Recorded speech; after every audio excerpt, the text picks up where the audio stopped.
नमस्कार, न्यूज 24 देख रहे हैं आप। मैं हूं आपके साथ पूजा और बुलेटिन की शुरुआत करेंगे ब्रेकिंग न्यूज के साथ। इस वक्त एक बड़ी खबर आ रही है। सूत्रों के मुताबिक पूर्वी लद्दाख से खबर है, जहां भारतीय जवानों पर चीनी सेना ने फायरिंग की है, जिसका भारतीय सेना ने मुंहतोड़ जवाब दिया है। फिलहाल किसी भी तरह के जानमाल के नुकसान की कोई खबर नहीं है। ज्यादा जानकारी के साथ हमारे सहयोगी आसिफ सुहाफ हमारे साथ जुड़ चुके हैं। आसिफ, क्या जानकारी इस खबर पर और इस वक्त क्या अपडेट है? देखिए, अभी तक जो औपचारिक रूप से ये खबर सामने आई है, चैरिटी ग्लोबल प्राइवेट द्वारा ये जो है यहाँ इस लद्दाख में पैंगोंग इलाके में यहाँ पर पैंगोंग का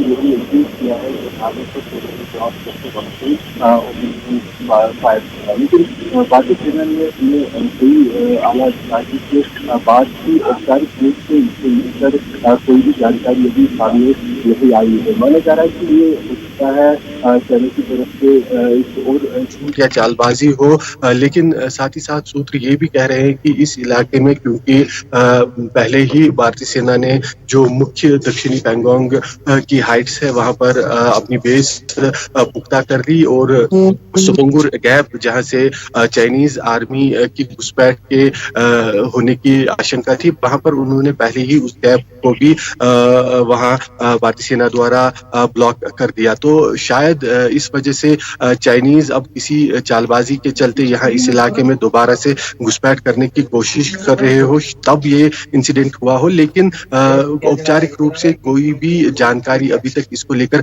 सामने नहीं आई है और ज्यादातर सूत्रों का कहना है कि शायद ये चालबाजी भी चीन की हो सकती है, लेकिन साथ साथ इसे पूरी तरह से नकारा भी नहीं सकता है। अब सूत्रों का ये कहना है कि कुछ ही देर में शायद भारतीय सेना इसको लेकर औपचारिक रूप से सामने आकर जानकारी दे, लेकिन फिलहाल ऑफिशियल बोर्ड इसको लेकर कोई भी सामने नहीं आया है। जो भी खबरें आ रही है सदर्न पैंगोंग से, सारी ये सूत्रों के हवाले से खबरें आ रही है और उनका साफ कहना है कि फायरिंग के इस इंसिडेंट को यहाँ चीन जिस तरह से पेश कर रहा है वो बिल्कुल झूठ है। लेकिन हाँ, यहाँ पर क्लैश, क्योंकि टेंशन पहले से ही काफी ज्यादा हाई था, दोनों सेनाएं पहले से ही एक दूसरे के आमने सामने तैनात थी और यहाँ पर फेस ऑफ जारी था पिछले एक हफ्ते से। पिछले मंडे को यहाँ पर भारतीय सेना ने ब्लैक टॉप, हेलमेट टॉप और थाकू से लेकर रिंचिंगला तक सभी मुख्य पहाड़ियों पर अपनी बेस यहाँ पर जमा दी थी। उसके बाद से ही लगातार तनाव बना हुआ था। ऐसे में आशंका ये है कि हो सकता है। जी आसिफ, इस खबर पर आप अपनी नजर बनाए रखिए। फिलहाल बहुत शुक्रिया आपका ये अपडेट हम तक पहुंचाने के लिए। चलिए अब बात करते हैं सुशांत केस की। एक के बाद एक हो रहे खुलासे और मोड़ के बाद सुशांत सिंह केस में अब एक नया ट्विस्ट आ गया है। रिया चक्रवर्ती ने बांद्रा थाने में सुशांत की बहन प्रियंका सिंह और आरएमएल अस्पताल के डॉक्टर तरुण कुमार के खिलाफ एफआईआर दर्ज कराई है। रिया का आरोप है कि सुशांत की बहन प्रियंका सिंह के कहने पर ही वो सुशांत को दवाई देती थी। वहीं आज एक बार फिर एनसीबी ने रिया को पूछताछ के लिए बुलाया है। इस केस में ड्रग्स कनेक्शन सामने आने के बाद रिया पर गिरफ्तारी की तलवार लटक रही है।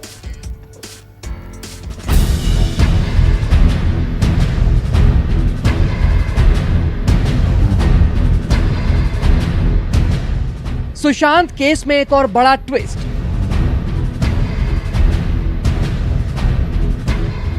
बांद्रा पुलिस स्टेशन में रिया के वो 6.5 घंटे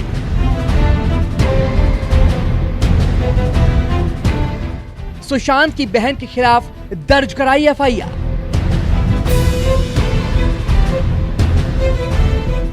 रिया ने सुशांत की बहन पर लगाया बड़ा आरोप।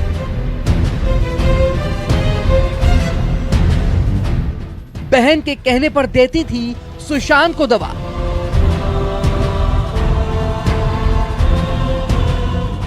हर दिन सुशांत केस में कुछ ना कुछ नया हो रहा है। कभी शौबिक का ड्रग्स को लेकर कबूलनामा, कभी रिया का सुशांत के लिए ड्रग्स मंगवाना और अब सुशांत की बहन के खिलाफ एफआईआर दर्ज होना, जो इस केस को और भी ज्यादा पेचीदा बनाता जा रहा है। सुशांत केस में ताजा मामला एफआईआर का है, जो रिया ने दर्ज करवाई है सुशांत की बहन के खिलाफ। रिया ने बांद्रा पुलिस स्टेशन में सुशांत की बहन प्रियंका सिंह और राम मनोहर लोहिया के डॉक्टर तरुण कुमार पर मामला दर्ज कराया है, जिसमें सुशांत की बहन प्रियंका और डॉक्टर तरुण कुमार पर फर्जी मेडिकल प्रिस्क्रिप्शन बनाने का गंभीर आरोप लगाया है। रिया चक्रवर्ती ने प्रियंका के खिलाफ धोखाधड़ी, एनडीपीएस एक्ट और टेलीमेडिसिन प्रैक्टिस गाइडलाइंस 2020 के तहत केस दर्ज करवाया है। सुशांत की बहन प्रियंका पर 420, 464, 465, 466, 468, 474, 306, 120B और सेक्शन 8 के तहत एफआईआर दर्ज कराई है, जिसमें मुख्य आरोपी सुशांत की बहन और आरएमएल डॉक्टर तरुण कुमार को बनाया गया है। वहीं इस एफआईआर पर सुशांत के परिवार के वकील विकास सिंह ने कहा है, ये शिकायत बेबुनियाद है, जिसका कोई आधार नहीं है। इस एफआईआर का मकसद सिर्फ और सिर्फ मुंबई पुलिस की दखलंदाजी को सुशांत केस में बनाए रखने के लिए किया गया है।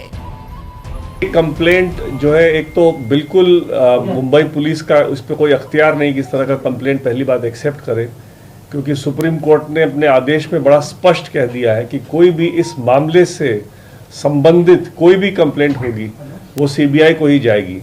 इसलिए एक ये साजिश है कि किसी तरह से मुंबई पुलिस को एक्टिव रखने की साजिश है, जिसमें कि मुंबई पुलिस किसी न किसी तरह से इसमें हस्तक्षेप कर सके इस इन्वेस्टिगेशन में। वहीं विकास सिंह का यह भी कहना है, जिस टेली कंसल्टेशन गाइडलाइंस के तहत ये मामला दर्ज किया है वो मेडिकल काउंसिल ऑफ इंडिया की गाइडलाइंस है। ऐसे में ये मामला बनता ही नहीं है। जो ये गाइडलाइंस की बात कर रही है उस कंप्लेंट में, टेली कंसल्टेशन गाइडलाइंस, ये tele consultation guidelines medical council of India की गाइडलाइंस। इस गाइडलाइंस के बेसिस में कोई एफआईआर या कोई कंप्लेंट दर्ज नहीं हो सकता। इस गाइडलाइन के अंतर्गत जो इन्होंने जो भी कंप्लेंट करने की कोशिश की है वो बिल्कुल मेंटेनेबल नहीं है। मतलब उसका पुलिस इस मामले में पुलिस का कोई जुरिस्डिक्शन नहीं बनता इस मामले में।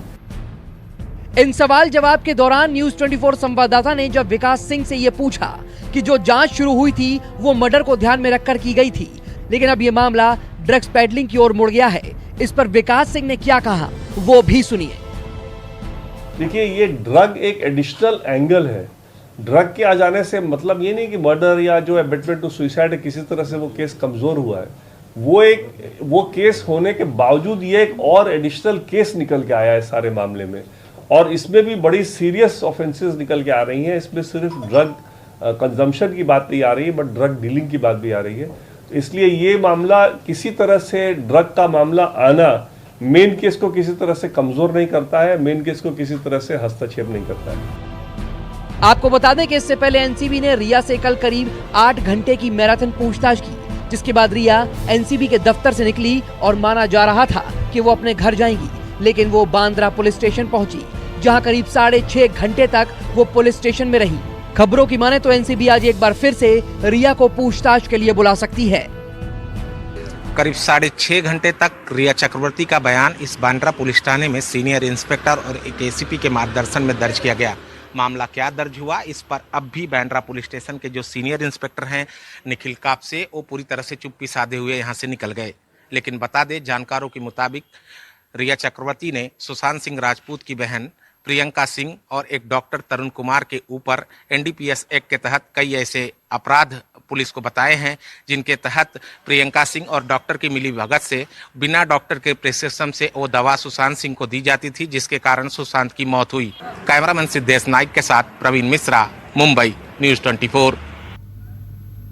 और इस खबर पर हमारे सहयोगी संकेत पाठक हमारे साथ मुंबई से जुड़ गए हैं, जो रिया के घर के बाहर इस वक्त मौजूद हैं। संकेत, जिस तरह से सुशांत मामले में एक तरह से सुशांत के परिवार और रिया के बीच ठनी हुई है शुरुआत से ही, तमाम आरोप, चैट्स, इन सब के बीच अब रिया पर जब गिरफ्तारी की तलवार भी लटक रही है, रिया ने सुशांत की बहन के ऊपर एफआईआर दर्ज कराया है। अब क्या लग रहा है, ये पूरा मामला इन्हीं सब के बीच उलझ कर रह जाएगा या फिर सच जो है वो सामने आ पाएगा? हाँ जी, बिल्कुल आपने सही कहा। आपको बताऊं कि अब ये जो पूरा सुशांत सिंह राजपूत का मामला है, ये अब दो परिवारों की लड़ाई बनता जा रहा है। पहले हमने देखा था कि सुशांत की जो बहनें हैं उन्होंने सीधे सीधे रिया चक्रवर्ती के ऊपर आरोप लगाए थे, और अब रिया ने मुंबई पुलिस में एक एफआईआर दर्ज कराई है, जिसमें जालसाजी, धोखाधड़ी, फर्जी मेडिकल पर्ची बनाने और एनडीपीएस एक्ट के तहत मामला दर्ज करवाया है, जिसमें सीधे तौर पर जो सुशांत की बहनें हैं प्रियंका सिंह और मीतू सिंह सहित डॉक्टर तरुण के खिलाफ ये एफआईआर दर्ज की गई है। और अब मुंबई पुलिस इस पूरे मामले की जांच कर रही है कि आखिर किस तरीके से ये प्रिस्क्रिप्शन डॉक्टर की तरफ से दिया गया, क्या ये फर्जी है। इस पूरे मामले की जांच में अब मुंबई पुलिस जुट गई है। लेकिन आपको बताऊं कि अब सीधे तौर पर रिया चक्रवर्ती भी फ्रंट में आ गई हैं और उन्होंने ये मामला दर्ज कराया है। वहीं दूसरी तरफ आपको बताऊं कि आज भी रिया चक्रवर्ती से एनसीबी तीसरे दौर की पूछताछ करेगी। कल हमने देखा था कि रिया चक्रवर्ती से करीब 9 घंटे तक एनसीबी के अधिकारियों ने पूछताछ की थी। तब उन्होंने ड्रग्स की बात तो कबूली थी, लेकिन वो खुद ड्रग्स लेती हैं, इस बात से वो लगातार इंकार कर रही हैं। हाँ, उन्होंने एनसीबी के अधिकारियों से ये जरूर कबूल किया था कि उन्होंने ड्रग्स सुशांत के लिए मंगवाया था, लेकिन वो खुद ड्रग्स का सेवन नहीं करती हैं। लेकिन कई ऐसे सवाल हैं, क्योंकि बहुत सारे एविडेंस ऐसे हैं जो एनसीबी के पास मौजूद हैं। न सिर्फ ड्रग्स की चैट, इसके अलावा कई इलेक्ट्रॉनिक एविडेंस भी एनसीबी के पास मौजूद हैं। ऐसे में आज तीसरे दौर की पूछताछ की जाएगी और उसके बाद हो सकता है कि अगर रिया चक्रवर्ती एनसीबी के सवालों का सही से जवाब नहीं देती हैं तो आने वाले समय में उनकी गिरफ्तारी भी संभव हो सकती है। जी बहुत शुक्रिया संकेत आपका ये जानकारी हम तक पहुंचाने के लिए, और इस खबर पर आप अपनी नजर बनाए रखिएगा। और संजय राउत के साथ कहासुनी के बाद कंगना रनौत आज दिल्ली पहुंच रही हैं। उसके बाद 9 सितंबर को वाई कैटेगरी की सुरक्षा में कंगना मुंबई के लिए रवाना होंगी। लेकिन इससे पहले कंगना के मुंबई दफ्तर में बीएमसी के अधिकारी पैमाइश करने पहुंच गए। बीएमसी का दावा है कि कंगना आवासीय जमीन पर कमर्शियल स्पेस का इस्तेमाल कर रही हैं। तो वहीं कंगना ने सरकार पर सवाल उठाते हुए अपने दफ्तर के टूटने का अंदेशा जताया है। पूरी रिपोर्ट देखिए।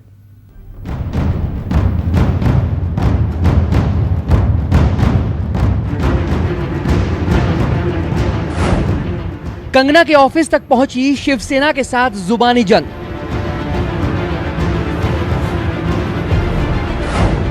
सरकार पर उठाए सवाल तो बीएमसी ने नाप दिया कंगना का दफ्तर।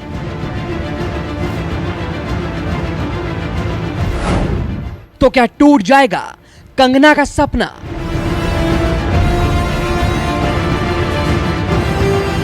कंगना और संजय राउत के बीच चली आ रही जुबानी जंग अब नए मोड़ पर आ गई है। एक तरफ जहां कंगना को धमकी देने के बाद गृह मंत्रालय ने उन्हें वाई कैटेगरी की सुरक्षा दी है, तो वहीं कंगना ने एक वीडियो शेयर कर फिर से महाराष्ट्र सरकार पर सवाल खड़े कर दिए हैं। कंगना ने ट्विटर पर अपने ऑफिस का वीडियो शेयर करते हुए लिखा, ये मुंबई में मणिकर्णिका फिल्म का ऑफिस है, जिसे मैंने 15 साल मेहनत कर कमाया है। मेरा जिंदगी में एक ही सपना था, मैं जब भी फिल्म निर्माता बनूं मेरा अपना खुद का ऑफिस हो, मगर लगता है ये सपना टूटने का वक्त आ गया है। यहाँ अचानक बीएमसी के लोग आए हैं। दरअसल कंगना ने सितंबर 2017 में ये जमीन ली थी। करीब 20 करोड़ रुपए खर्च कर 3075 वर्ग फुट एरिया में ऑफिस बनाया था। अब बीएमसी का कंगना पर आरोप है कि आवासीय जमीन पर कमर्शियल स्पेस का इस्तेमाल किया जा रहा है। इसी दावे के साथ बीएमसी की टीम कंगना के दफ्तर की पैमाइश करने पहुंची थी, जिसे लेकर बीएमसी 2 दिन में रिपोर्ट तैयार करेगी। अपने सपने के दफ्तर को टूटने की आहट होते देख कंगना ने एक के बाद एक 3 ट्वीट कर महाराष्ट्र सरकार पर सवाल खड़े किए। दूसरे ट्वीट में कंगना ने वीडियो शेयर किया, जिसमें बीएमसी के अधिकारी ऑफिस में सब कुछ नापते नजर आए। वीडियो के साथ कंगना ने लिखा है कि वो जबरदस्ती मेरे ऑफिस में घुस गई और सब कुछ नापने लगी। जब मेरे पड़ोसियों ने आपत्ति जताई तो उन्हें भी परेशान किया। अधिकारियों की भाषा कुछ इस तरह थी, वो जो मैडम है उसकी करतूत का परिणाम सबको भरना होगा। मुझे जानकारी मिली है कि वो लोग कल मेरी संपत्ति को ढहा देंगे। सपनों की नगरी में जी जान से कंगना ने जिस ऑफिस को बनाया था उसके टूटने का डर उन्हें सताने लगा है। वो डर ट्वीट की भाषा में साफ झलक रहा है। सुशांत केस को लेकर महाराष्ट्र सरकार के साथ कंगना की कलह उनके ऑफिस तक आ पहुंची है। इसी कड़ी में कंगना ने तीसरा और आखिरी ट्वीट करते हुए लिखा, मेरे पास सभी कागज हैं और बीएमसी की परमिशन भी। मैंने अपनी प्रॉपर्टी में कुछ भी गैरकानूनी नहीं किया। बीएमसी को स्ट्रक्चर प्लान भेजना चाहिए, ये दिखाने के लिए कि कहां गैरकानूनी कंस्ट्रक्शन हुआ है, वो भी नोटिस के साथ। लेकिन उन्होंने आज मेरे ऑफिस पर रेड मारी बिना किसी नोटिस के और कल वो सब कुछ ढहा देंगे। दरअसल पिछले कुछ वक्त से कंगना रनौत और अभिनेता सुशांत सिंह राजपूत की मौत को लेकर लगातार मुंबई पुलिस के काम पर सवाल उठाती रही हैं। उन्होंने बीते हफ्ते एक ट्वीट में लिखा था कि वो मुंबई में खुद को असुरक्षित महसूस करती हैं और साथ ही ये भी लिखा कि उन्हें मुंबई पुलिस पर भरोसा नहीं है। कंगना ने मुंबई की तुलना पीओके से कर दी, जिसके बाद कंगना महाराष्ट्र सरकार के साथ साथ बहुत से सेलिब्स के निशाने पर आ गई। संजय राउत ने कंगना पर आरोप लगाया कि वो महाराष्ट्र का अपमान कर रही हैं। इसके बाद से इन दिनों के बीच ट्विटर पर तू मैं चल रही है। अब कंगना के ऑफिस पर बीएमसी के इस दौरे को शिवसेना संजय राउत और कंगना के बीच चल रही कड़वाहट भरी बयानबाजी से जोड़कर देखा जा रहा है। दीपक दुबे, मुंबई, न्यूज़ 24। नमस्कार, मैं हूं मानक गुप्ता। अगर आपको हमारा ये वीडियो पसंद आया हो तो इसे लाइक और शेयर जरूर करें और हाँ, हमें सब्सक्राइब और फॉलो करना ना भूलें ताकि आप देश और दुनिया की कोई खबर मिस ना करें। तो जुड़े रहिए हमारे साथ और देखते रहिए न्यूज़ 24।